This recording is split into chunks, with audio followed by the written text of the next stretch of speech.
Hey everybody, it's Bob Murphy here with another Econ Moment. Today I'd like to talk to you about the Fed's latest policy announcement, which has been dubbed QE3.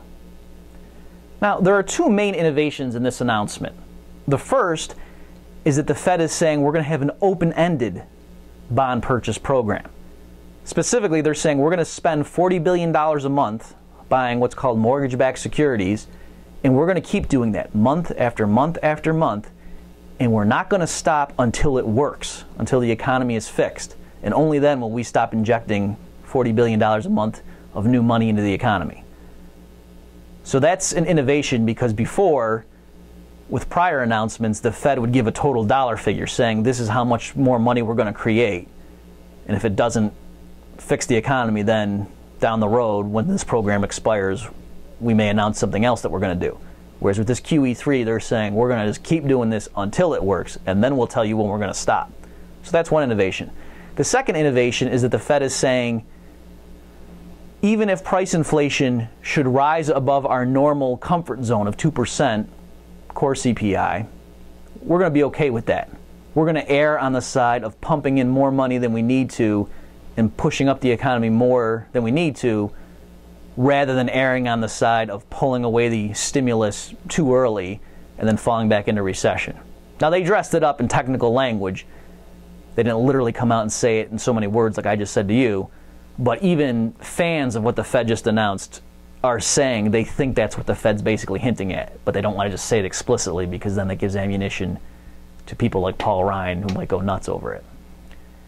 All right, so that two-pronged announcement that we're going to keep pumping in $40 billion a month until it works, and we're going to be okay with letting inflation get out of control compared to what we normally would have been worried about, that to me is a recipe for disaster. Now, the irony is a lot of free market economists disagree. A lot of free market economists think that now, at long last, Bernanke's rolling up his sleeves and he's getting serious. He's finally tapping into the ammunition that the Fed's had all along, and now we're going to see some results. And to me, that is simply insane. Since this crisis started, Bernanke has created more new money than all previous Fed chairs combined. In fact, he's created more than twice as much new money as all previous Fed chairs combined, just in the last 4 years.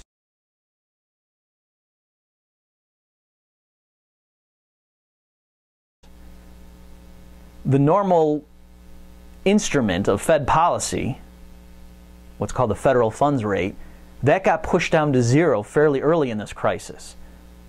And it's been there for more than 3.5 years. So the idea that the Fed has just been sitting back on the sidelines and not been willing to do much is insane. The Fed has done all sorts of stuff, way more than other Fed chairs, and yet mysteriously it hasn't worked. So why we think all of a sudden now them doubling down is going to make it work is a mystery to me. But let's say you really think that the economy is suffering from a lack of demand and that all we really need to get through this crisis is for the Fed just to create a bunch of new money. Even if you thought that, this latest announcement of QE3 should still be alarming to you because of what they're planning to do with that money. The Fed is not using the $40 billion a month to buy treasuries, which is what central banks typically buy, government bonds. No, what the Fed is announcing here is that they're going to buy mortgage-backed securities. Right? So that's a specific asset class that's designed to prop up the housing sector. So put the economics aside. Just look at the possible corruption here, where now you have the central bank, as long as it can come up with some plausible justification that this is going to help the economy, can look at a bunch of assets that private investors hold, namely big banks, and can just create $40 billion a month out of thin air, hand it over to these bankers and say, here, let's take some of those assets off your books. And they can just do this as long as they want. And there's really no checks and balances to speak of.